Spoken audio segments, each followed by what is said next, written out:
Okay, welcome back. So if you're just joining us in this particular video, this is our new video where we are presenting our new product called Microsoft Dynamics 365 Dataverse Multi-Environment Pro Manager. So what our application kind of help you to do is to go into Dataverse to give you good insight into your data and run reports. So I stopped where I was trying to bring into our system a system table. Now there are different kind of tables in Dataverse. There's custom table and system tables. The custom table are the tables you create yourself in Dataverse, while the custom ones are already there, default table, that comes with your package in Microsoft Dynamics 365. And what we're using, is Dataverse, Microsoft Dataverse. Now, how do you bring the system tables in? Before, if you remember, I don't know if I went through this, we had like 700 and something tables. But why did we have 700 and something tables? Because I didn't want to overload the system. If you look at this bit now, when you're loading tables, you click on this bit here. There's two different tables you can load. There's custom tables and there are system tables.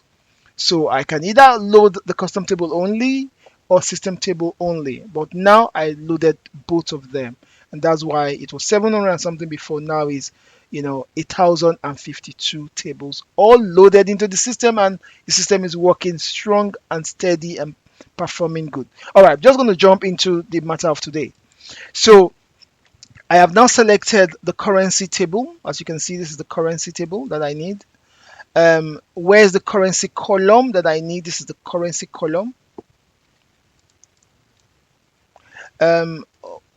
These bits are not needed here. Yep, these bits are not needed here. All right.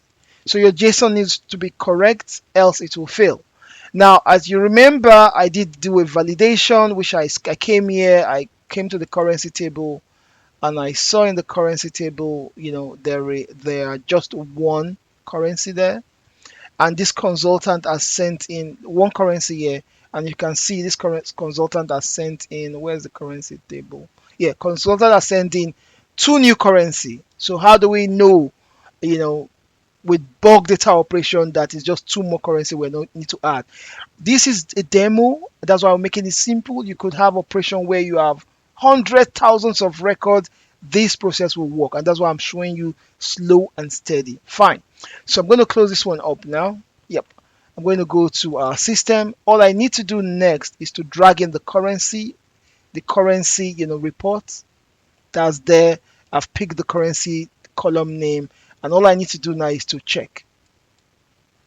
It has checked, and now it has found out that, hey, there's one record in the system like I told you, and there are two new records that need to be ingested.